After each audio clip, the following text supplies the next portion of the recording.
The HP Outdoors Waterfowl podcast is powered by Cornerstone Gun Dog Academy. CGA is the world's most comprehensive online gun dog training resource. They've got over 160 instructional videos that includes everything you need to take your 7-week-old puppy to a finished gun dog. Visit cornerstonegunDogAcademy.com to sign up for the free preview module and begin your training journey today.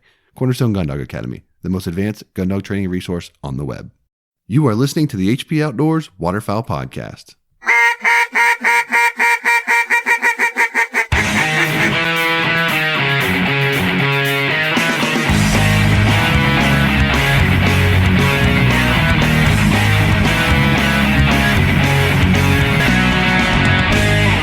Since 1898, Old Town has been building the most advanced, quality watercraft products to give you the very best experience on the water. Whether you're hunting, fishing, or enjoying a relaxing paddle on the lake, there's a boat for every type of adventurer. If you haven't seen it, check out their newest offering, the new grab-and-go watercraft designed to function as your boat, blind, and retriever. The easy-to-conceal, 11-foot 9-inch, 56-pound Solo Sportsman is the ideal craft for those in search of a stable, lightweight craft that's easy to paddle and even easier to transport or stash. Designed with the hunter and angler in mind, the Solo Sportsman is equipped with thoughtful shell, tackle, and tool storage, a comfortable and adjustable seat and foot braces, an accessory track, and rod holders. Check it out at oldtowncanoe.com/sportsman. Out in the field, how you've prepared determines how you'll perform. With balanced fat and protein to support peak condition, Eukanuba Premium Performance Dog Food enhances strength, energy, and endurance. So when the pavement ends and the truck doors swing open, you and your dogs are ready for anything. Strong, focused, ready for anything? That's a Eukanuba dog. Gunner kennels are engineered for your dog, designed for travel, and built for your peace of mind. The G1 kennel has set a new industry standard and put Gunner in a category all its own. They were started to protect your pet, and it continues to be at the center of everything that they do. Gunner's dedicated to building the best and safest pet travel crate on the market because man's best friend deserves man's best kennel. Check out their G1 series of kennels and accessories at gunner.com. All right, welcome to episode 181 of the HP Outdoors Waterfowl podcast, where your on-demand audio source for all things waterfowl and waterfowl hunting. Check us out at hpoutdoors.com. We've just been doing some work to our website, so head over there and check that out if you've not seen it recently. You can find us on any of the quality podcast directories out there, iTunes, Stitcher, Spotify, iHeartRadio, all the good ones. You can find our show. If you're new to the program, you can also check us out over on social media, Facebook, Twitter, and Instagram. If you're a Facebook user, you can head over to our listeners group. You can chat with a bunch of like-minded hunters, as well as my co-host, Dan Harushka. Dan, what's up, buddy? You know, I have always had a complex about my internet situation, and since we started doing these shows, it has only gotten worse. So Friday, to the people that always make fun of me and call me Robo Dan, I did spend a lot of time on the phone talking to the internet service and looking up other internet services, and I'm pretty much handcuffed here. I have no other options to make it good. So I apologize, but it's not for the lack of trying. So actually what I might do is go and get some kind of a different service cell phone, try AT&T instead of Verizon, and try and do a mobile hotspot through that. It might get me a little better than what I currently have. So it's getting bad. Yeah, this cellular internet's come a long way, and I mean, I hotspot off my phone all the time. It works really well. So it could be worth a shot. I just don't have a lot of hope for your area. It's just kind of one of those spots that it seems like it's going to take a while.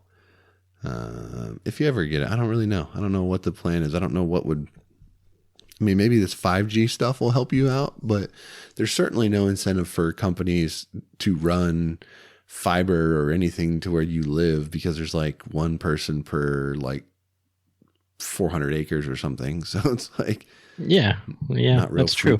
Well, the thing is, the problem is we're between two towns, and the one line stops a block east of us and the other line stops a block west of us. So we're kind of, if I can start a grassroots effort to get everyone on our road to call and maybe cause a little havoc, but I know my dad doesn't want internet. He has no reason for it, and he likes to live in a cave, so that doesn't help, but my other neighbors kind of do, so.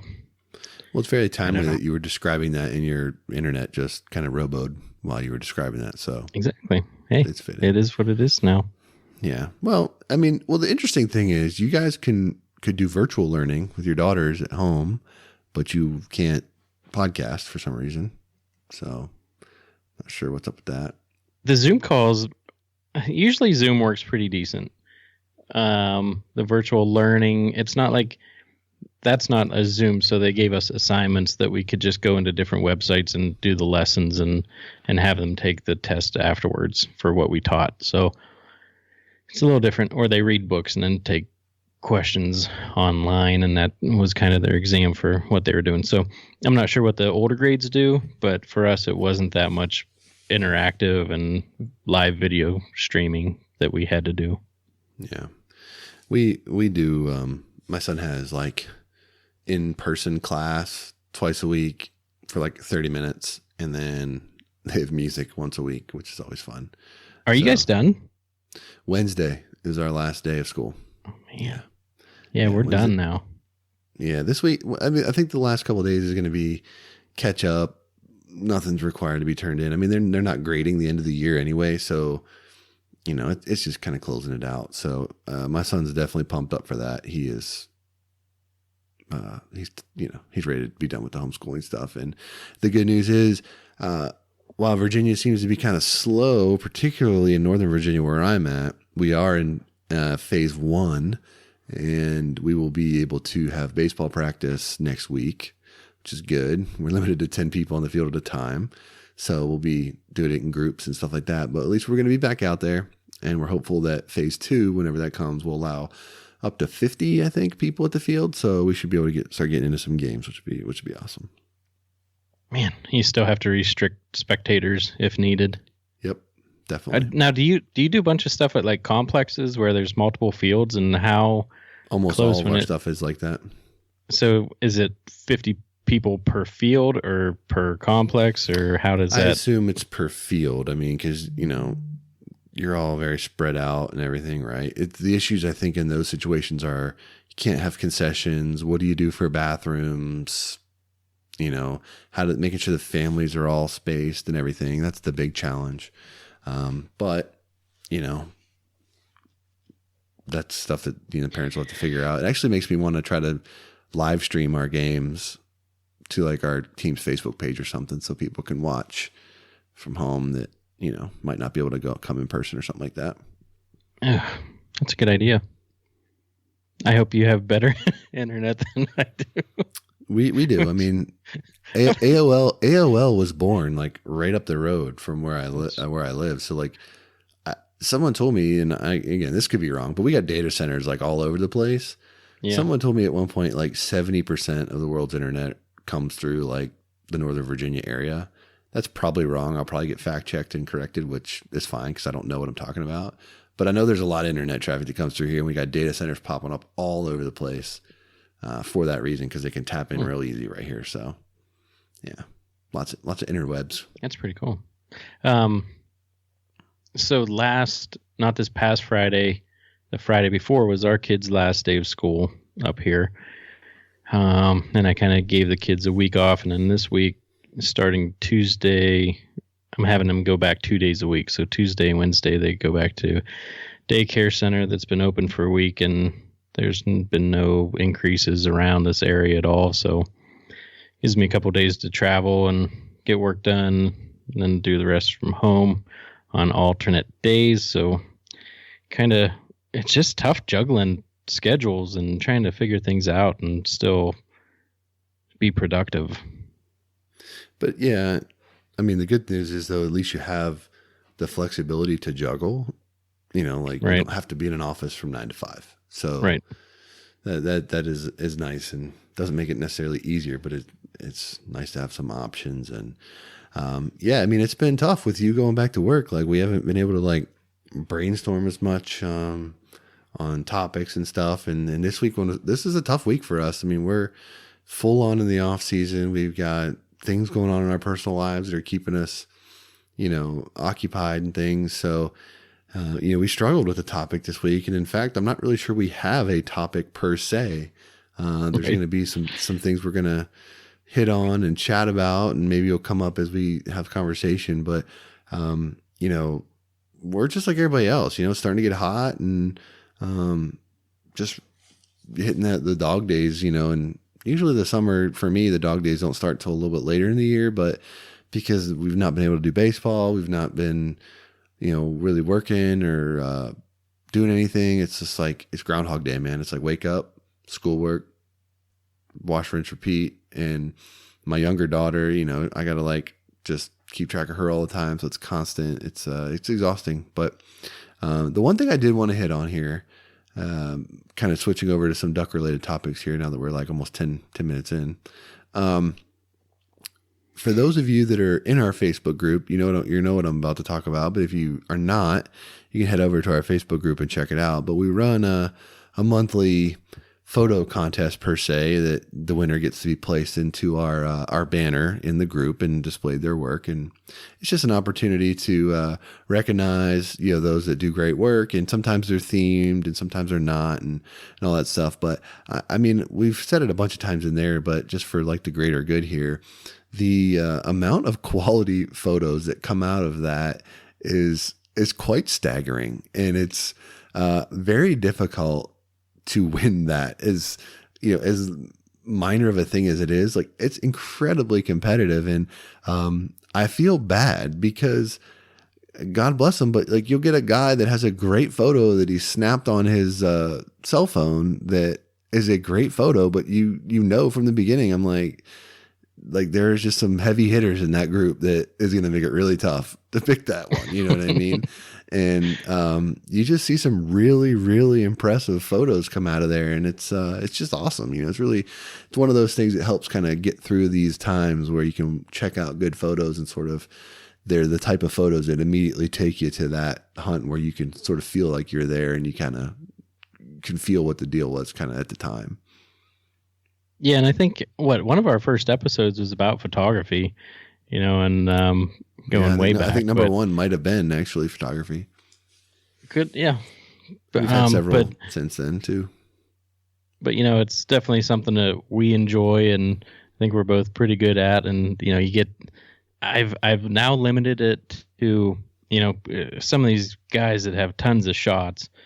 I will pick the one that I like the best according to that month and what we're showing. So, these guys that get paid for their photography don't have 20 shots as a finalist. They have one to get chosen. And yeah, it's, I feel bad for the guys that take the cell phone pictures, because a lot of them could be really good and meaningful.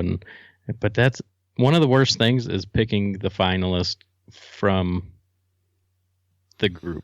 Because usually you're 200-300 photos to get the top 10 to 15 to 20, depending on what it looks like. But think about doing the Sitka, the Verge. It's crazy. Review and stuff. That'd be really challenging. But it's, to me, it all still boils down to the fact that like you see a lot of really good photos, and then you see a handful of like exceptional. And, the exceptional ones are the easy to see. The really good ones, there's a lot of those. So kind of picking those is a little harder. But it's just sort of like that thing that everyone chases, right? That just exceptional photo that just nails it, right? Or for whatever reason. But I wanted to bring that up because it's a cool thing that's kind of started in there, and it's a cool opportunity to showcase people's work. And, it's bragging rights at this point, but we get a lot of people that go after that, which is fun. Do you want to? So I always label it like June banner, right? June banner contest, May banner, and then I'll go back and I'll search in the group I use the search bar function, which is much quicker than scrolling through all the comments. It's a long start. It's like the mid-range. There's jumper. I want to say that we might have started that like 3 years ago, definitely over 2 years ago. So June 2018 came up for the banner contest, and I think there might have been a 17. To Robodan. Robodan. Yeah, definitely 18 was there. 17 might have been there. But it's so frustrating. There's very few things in this world that make me angry, and my internet making me Robodan really makes me angry. So Like legit, I get upset by it. Oh man, it's too funny. So you were saying about the 2018 came up. Yeah, 2018. So we've been doing that for at least 2 years. You were just saying how long we've been doing it. Gotcha. Okay. Yeah, at least. Yeah. And there might have been a 17, so it might be 3 years. But yeah, some great shots. Yeah, so it's fun. So if you're into it, come check it out. Another thing that I wanted to sort of touch on this week, and I'm kind of uneasy about bringing this up because I feel like it's I don't know. I don't know how this will be received, but I gotta be honest here. I am getting worn out with Ducks Unlimited and Delta Waterfowl emails. I mean, it seems like every day I've got a different contest, raffle, auction, something else in my inbox. And I understand that these efforts are limited to how they would typically run with, banquets and things like that. So they're doing what they can to raise money and all of that, which is good. And I want to be a part of that. But I'm getting to the point where I'm getting so many of them that I'm just deleting things now. Like it's inundating, and I'm getting, like, I'll use Ducks Unlimited, for example. I get like the main Ducks Unlimited stuff. Then I get the Virginia State stuff. And then I get, local chapter stuff. And, because I'm, I've got 3 or 4 chapters here generally in my area.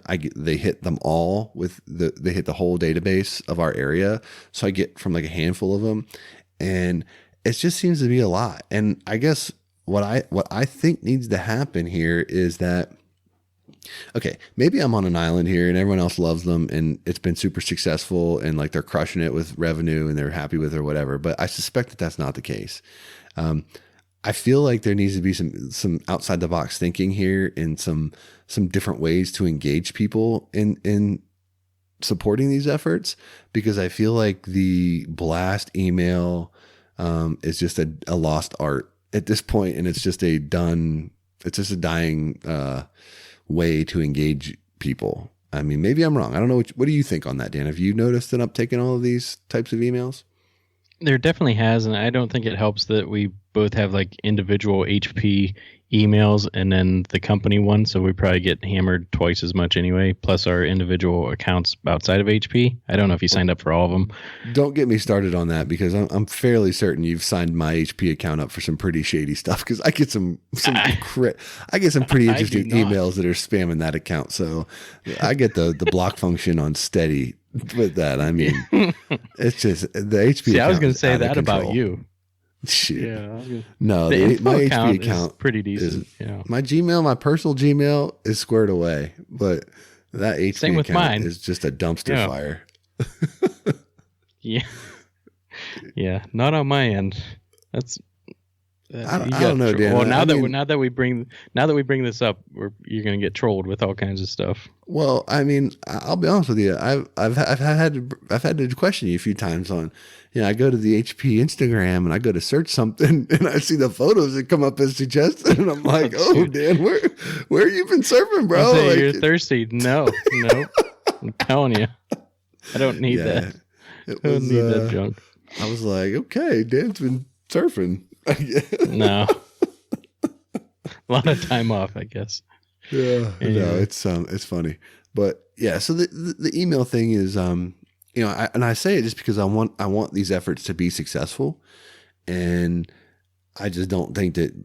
I mean, maybe they're doing other things, but I'm not seeing anything else other than just mass emails, and it's just like, every day seems to be the last day to get in on one of these contests. There's just a different one every day. That's the last day, and it's like the call to urgency, right? And I worry that those are falling on deaf ears like they are with me, and I'm just, hoping that they can try to find ways. I don't know the answer, right? I don't know how to do it better, but I was going to say I don't know if you have any ideas, but I would feel bad for the chapters that didn't get to hold banquets this year, like depending when theirs are held. And I know we got in right before everything took place, like we're Valentine's ish, and still got ours in, which I actually didn't go to ours because I was very sick. Corona. You know what? That puts a very we just had that moment. Yeah, that puts a very good timeline on it. I didn't go this year. I went and dropped some stuff off, but I literally like could not breathe and couldn't stand that long because I was getting lightheaded. Yeah, I mean that makes sense. You've had Rona. I'm confident. I need to get tested. I need the antibody tests. Yeah. Need to do it. Need to try it. But yeah, that puts us at a good timeline anyway. So that's when everything started for me, was right around then. And but I mean, as a Delta, an active Delta member in your chapter there, what would you guys be doing right now if you weren't able to have your banquet? Would you be just playing the blast email game, or like would you? Was there, I think there's some. There's definitely some internal worry with the chapters, and our operating funds are essentially back to headquarters, and we don't get to do half the stuff we usually get to do. So, I'm not sure. Because I think about Vandekamp and those guys that just started a new chapter in Annapolis. Like, it's kind of hard to get off the ground, and you can't. I mean, I'm sure that there's some things that you can do, but like, it's hard to draw. You can't do like a youth day where you're bringing kids together. You can't hold banquets right now, assuming, again, every state's a little different. So you might be, I don't know what you're allowed to do in different states and stuff like that. But my point is, it's not the normal deal. And I'm sure Delta and DU headquarters earnings are down for funds that they've been using. So hopefully that won't have too much of a detrimental impact on their ability to complete projects or continue to work projects that were ongoing. Hopefully they have those funded in full before they start them, but I don't know if that's the thing or not. Yeah, just a huge disruption. And, usually they're in Canada and counting everything currently. And, are the borders even open yet? I don't think they are. Not that I'm aware of, but I don't know. Without any kind of containment going there and back anyways. But it's if we didn't have that banquet, then headquarters would just be out a lot of money, and I think our operating budget would still be very, very limited to what we can do. And instead of having different raffles, and our youth field day is supposed to be August 8th, who knows if that'll happen, and if we have the finances to put it on. I don't know. It's there's so much up in the air, and we usually do a few different things every year, and it's put to the side. Yeah. Since you had your banquet, what is the number one fund revenue generating thing? And that's probably a whole episode we can do in and of itself on just banquet ideas and things that people do to generate money. We should probably write that down. That's a good one. What was the most popular game or raffle or drawing or whatever at your banquet this year? I wasn't there. But usually, like, we have on like what people spent and all that stuff. No, I didn't. Just kind of overall number, but there's just certain guns that appeal to some of our members and people showing up that the tickets go in no time at all. It's sold out as soon as the first 20 people walk in the door. And other ones, the Chinese auctions are big, and the live auctions bring a lot of money. So silent auctions do pretty well, depending what you have Chinese up there. Auction? I'm not familiar with that term. That would be just the buckets essentially, and you buy 10 tickets, and you get like a book of tickets, and you put them in whatever buckets you want. Yeah, for that individual prize. Gotcha. Okay. Yep. So our bucket or Chinese auction, like, that stuff is just enormous. Like, our hall has one, like, the women's section is a full length of the gym, and then the regular like hunting items is two rows full length. So yeah, there's a lot to bid on. Yeah, I've always seen and for I mean we're a small chapter, small area, so yeah, I've always seen people really go after those limited entry gun drawings. You know, like they're higher price, but they're fewer tickets. You know, better odds to win. Those are always very popular. But I'll tell you what, in the events that I've been to, the number one thing that people go crazy for, and you can talk Arctic, all this, all that, and all you want, people go nuts on a Yeti cooler. I mean, I've seen people buy books and books of tickets and dump them all after a Yeti cooler. I mean, it is what it is. People go nuts trying to get those Yeti coolers. So, yeah, those bring in a lot of dough.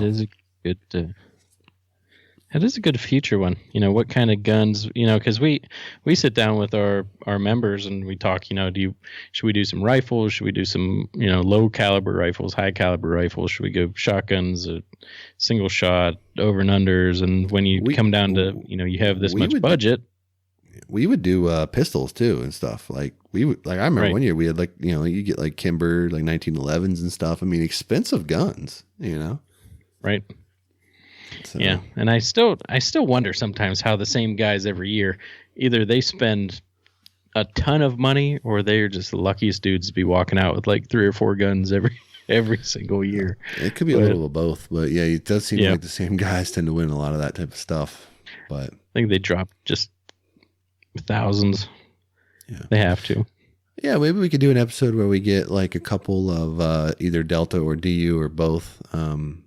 You know, chapter presidents or something on. We do like a multi-call where we get, you know, 3 or 4 guys on our little broadcast. We can do that. Here. We could get Matt Neasley on. He's our regional manager. I'm sure he would come on. Yeah, he's probably not as busy as usual currently. He helped Vanderkamp get his up and running.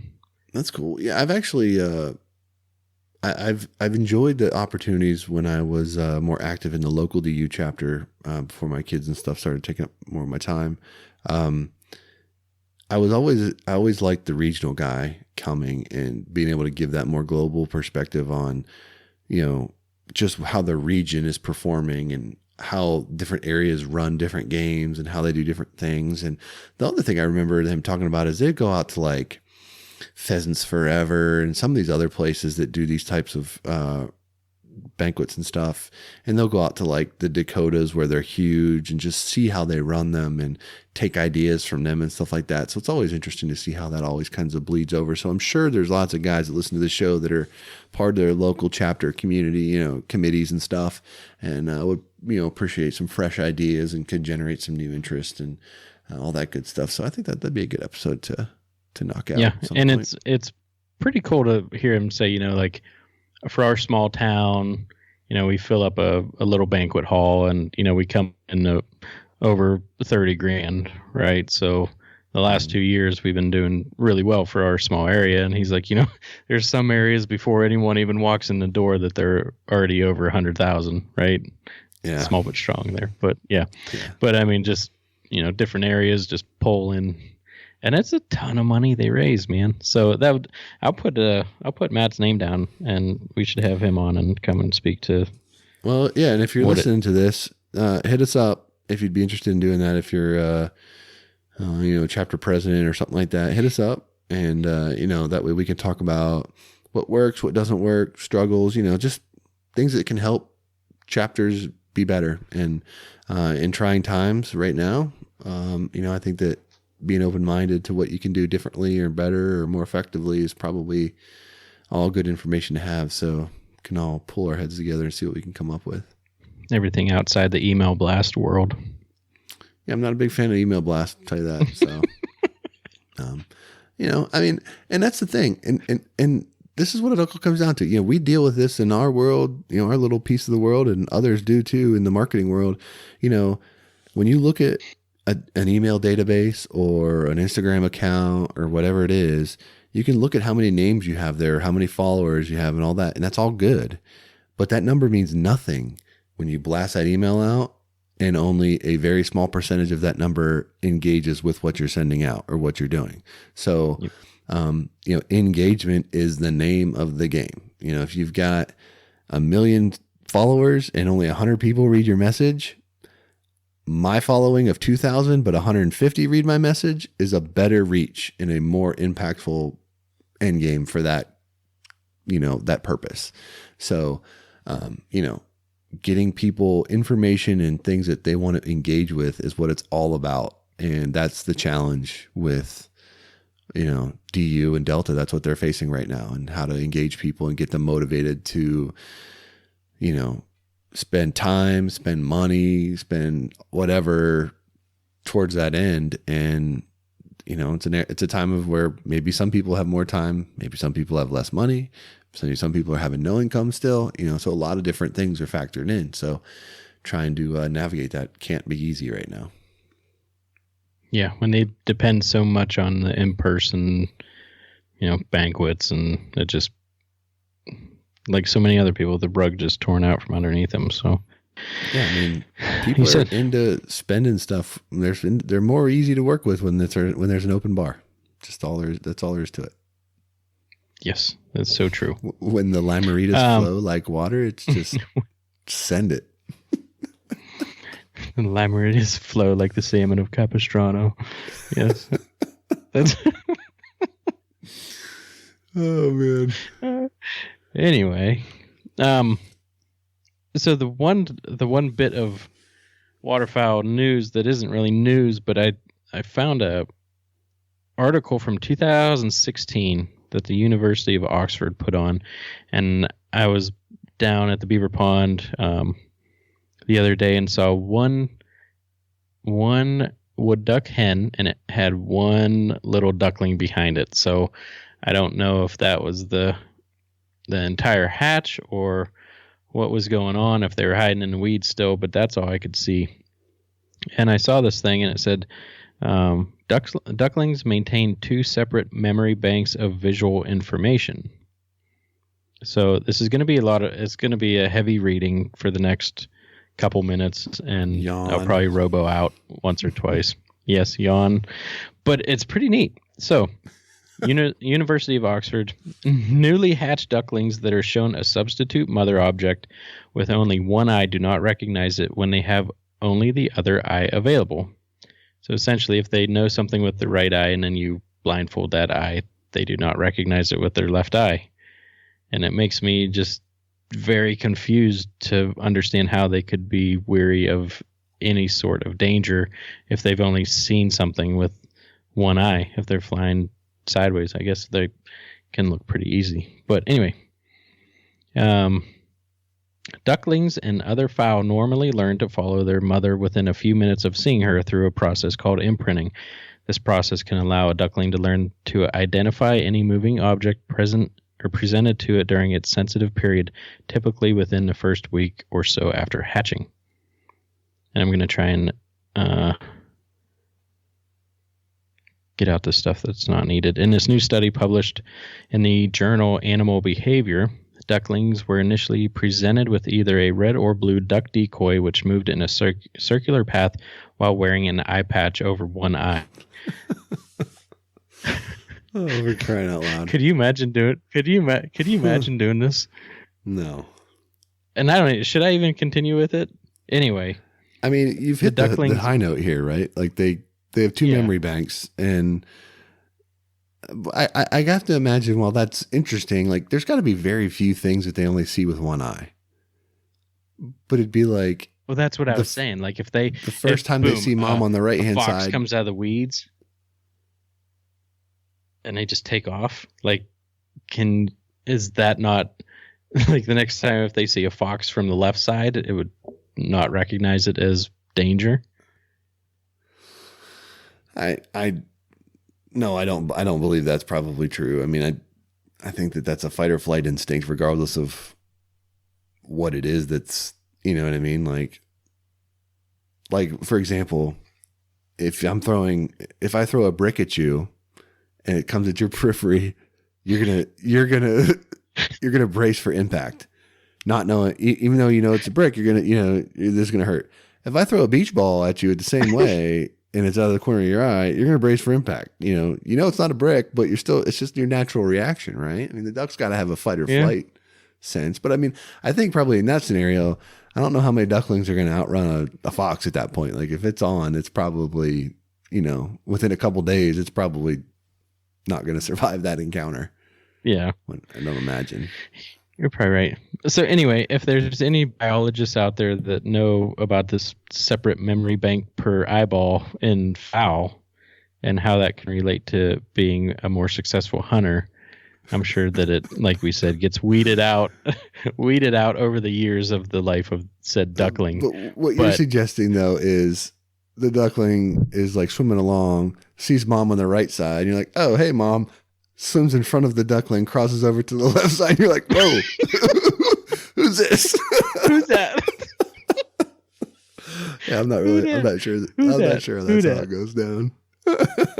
So, and to, I mean, for this University of Oxford, did they literally like let the ducks hatch? And it's like, oh, that duck came out like eye patch left side, right? So immediately cover up one eye so it doesn't notice anything in that memory bank. It's an interesting question. Yeah, I don't know exactly how that would go down, but wow. Eye patch on ducklings, that's pretty intense. Oh, hey mom, in my right eye. Dude, you go to some weird stuff on the internet, man. Between that, the emails that you've sent me up, and what our recommended search function is on Instagram, there's some dicey behavior going on. That's all I know. Yeah. Well, we're talking blindfolds on ducks. Yeah, like what? That's weird. What is going on? Anyway, what else you got? How's the van? It's gonna be hot on Tuesday. We haven't talked. Oh, that's good to know. Be hot on Tuesday. How's the van running? We haven't talked about the van in a while. I'm trying to talk my wife into getting a new vehicle, but she's kind of fond of it. Yeah. No. Something like a 4Runner or something. Why are you over Stow and Go? Yeah, a little bit. Why? A little bit. I don't know. I could get a topper and put put necessary travel items up top, or the van can't haul anything. It just seems. What do you mean haul anything? I don't know. Maybe I want to put a topper on the van. I don't want to put a topper on a van. The van is like 90,000 miles deep right now. Like I'm over the van. I don't even drive the van very often. Don't lie to our audience, Dan. That's not very. It's just a bad look. Yeah. But yeah, definitely trying to get out of that. And she's content with it. So what do you do? Yeah, man. I mean, it makes her life easier. That's what it's all about. Yes. I mean, it's like, I guess. They probably hate riding in your truck. They love my truck. Why? They just love being smashed in the back together? Yeah. They can hit each other. It's only an arm away from me to give them delicious treats like gum or soda that I don't give them. But I do let them chew gum. But yeah, they like my truck. I told them that I might be getting a new truck, and they said they didn't want me to ever get rid of it, that I should keep it. Are you in the market for a new truck? Not personally, but I think we're looking into some fleet type stuff for work. So, Gotcha. Well, that's pretty neat. Yeah, that's about it. Yeah, I don't think I got anything else either this week. I think we probably made it longer than we were anticipating, actually. Yeah, and I didn't even read half of that story about the multi-sided duck. It just, I don't. We'll see. I'm sure we'll get some info about it. It's definitely the summertime. It's definitely off season, and definitely, there's just so much more going on right now than usual. Especially in my life, anyways, with work. Got the kids during the day, and then I work until I get my stuff done. Sometimes 2 a.m. So I talk to you during the day, but getting on here is more difficult, and it is what it is, man. Getting by. Well, it's gonna be hot on Tuesday, so take precautions. You take precautions. It's been hot here, bro. It's just wrap it up. Yeah, lock it up. You lock it up. All right, you got one last thing before we cut this off? No, I don't think so. I'm pretty good. All right. Well, that's going to do it then for this week. Appreciate everybody tuning in. And for Dan, I'm Josh. We'll check you out next week. That's going to do it for this episode of the HP Outdoors Waterfowl Podcast. If you're new to the show, head over to iTunes, check out some of our past episodes, and while you're there, leave us a 5-star rating and review. It's the best way for like-minded hunters just like you to find our show. Check us out on social media. Check us out over at hpoutdoors.com and anywhere you can find quality podcast content. That's going to do it for this week. Till next time, for Dan, I'm Josh. Take care.